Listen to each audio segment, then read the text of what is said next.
you begin to notice that the things that you lightly are contemplating are flowing easily into your experience.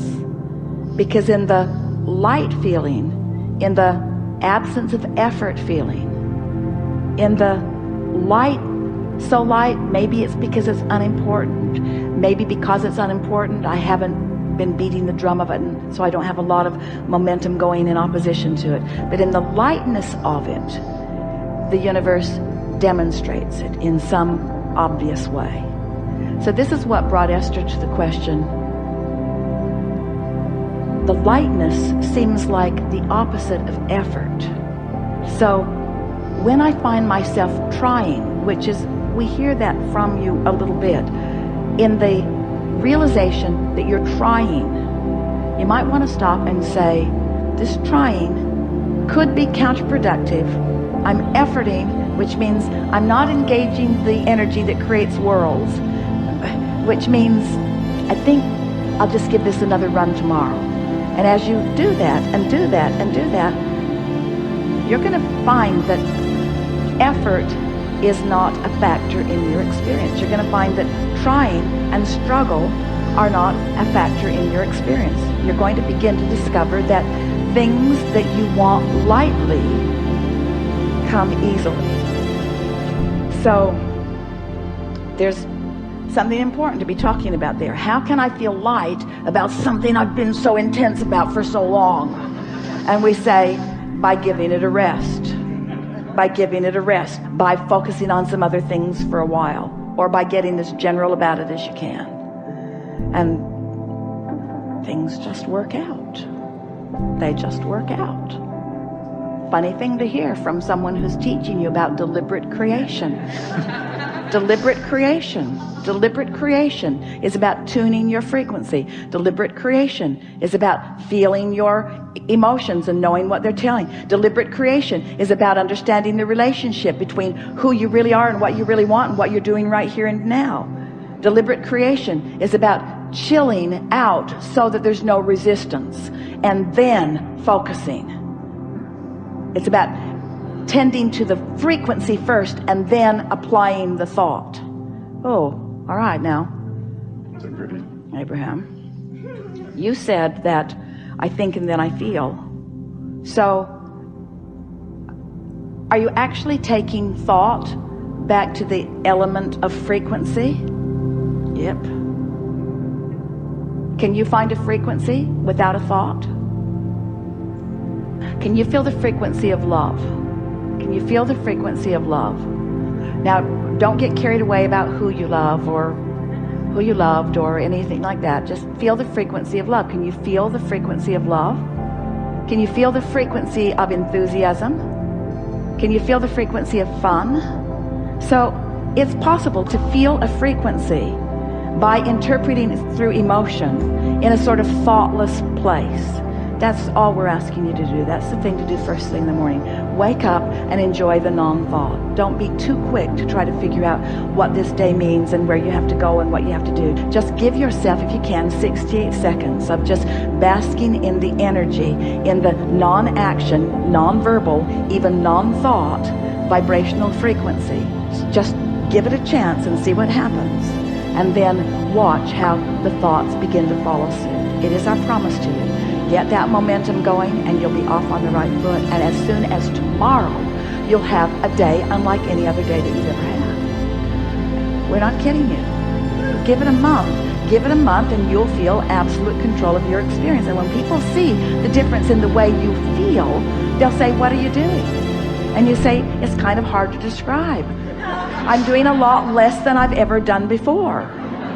Well, what do you mean? Well, I'm focused upon the way I feel. Well, what does that mean? It means I don't want to talk about this with you anymore.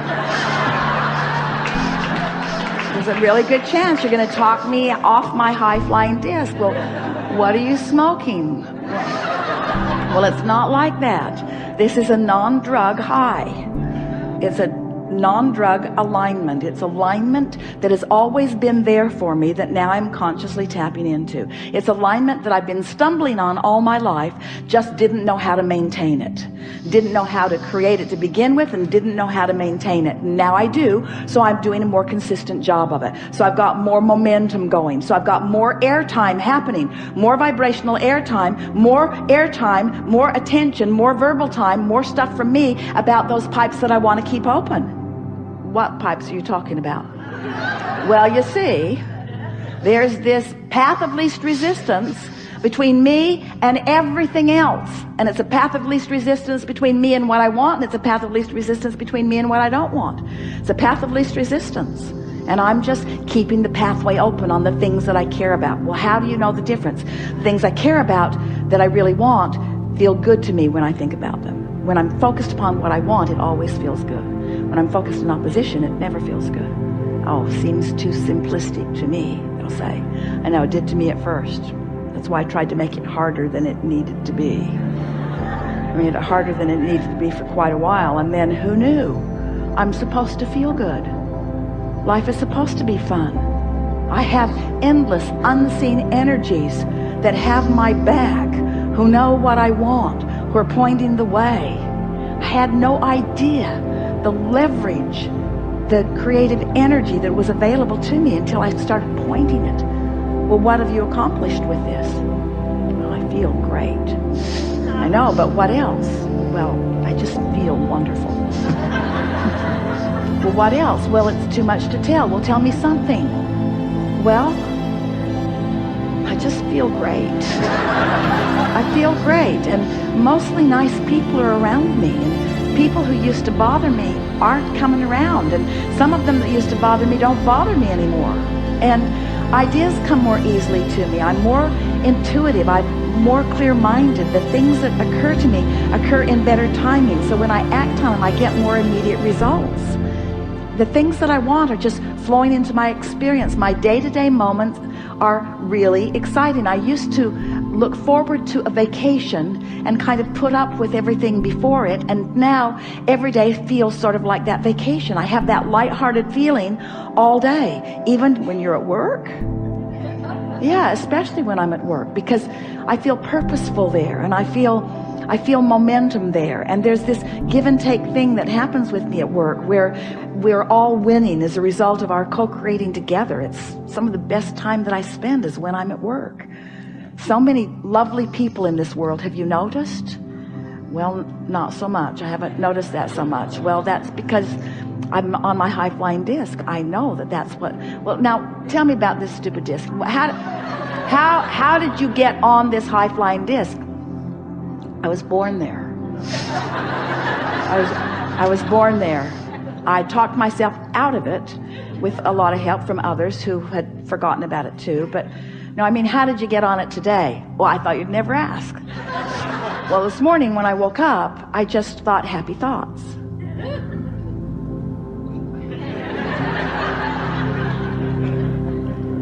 So that's your philosophy.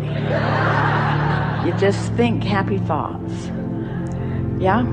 I stopped watching television for the most part. There's some shows I really like that I am recording and watching, fast forwarding through all the commercials, which means television won't be around for long because, yeah, just think happy thoughts. Hang around with people who feel good mostly. Think of reasons to feel good. But mostly, I just get up looking for a reason to feel good and almost always find it immediately. And then I milk it.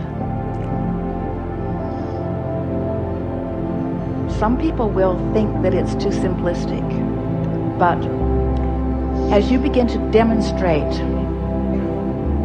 how great you feel, and as they begin to see, especially those who know you, the things that they've been hearing you talk about, as they begin to see those things flowing into your experience, as they begin to see your prosperity improving and your laughter more obvious and common, and they begin to notice how clear-minded you are and what good timing you have, what good comedic timing, what good intellectual timing, what good psychological timing, just what good timing.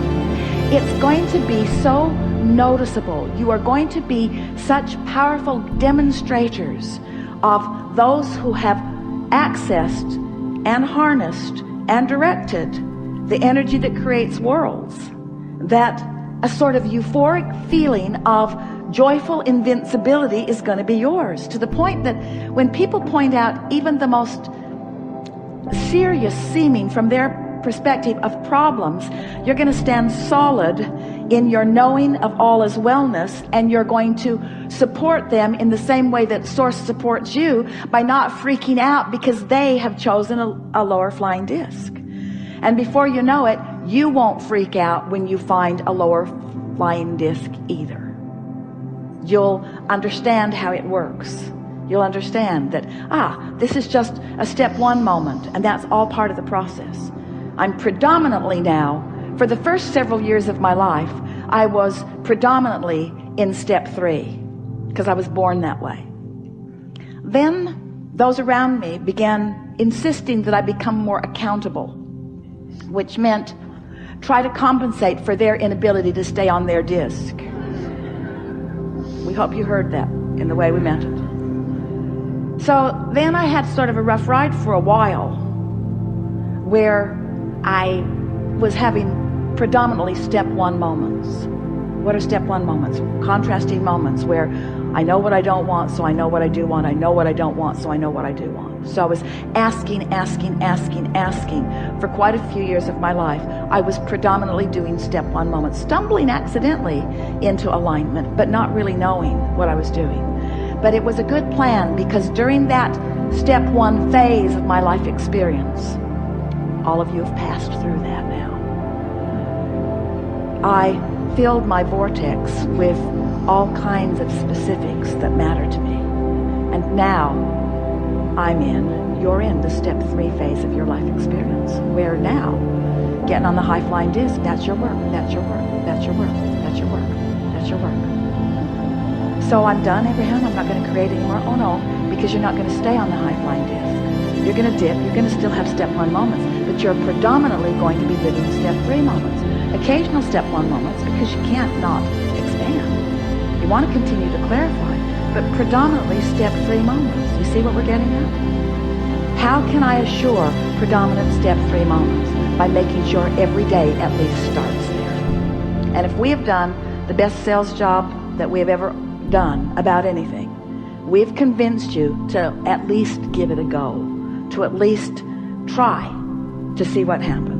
And we would so love a repeat of this gathering with these identical magnificent beings 30 days from today, to hear from you what has happened since you have found and established and maintained and enjoyed and understood what it feels like to be on that light-hearted, good feeling high flying disc.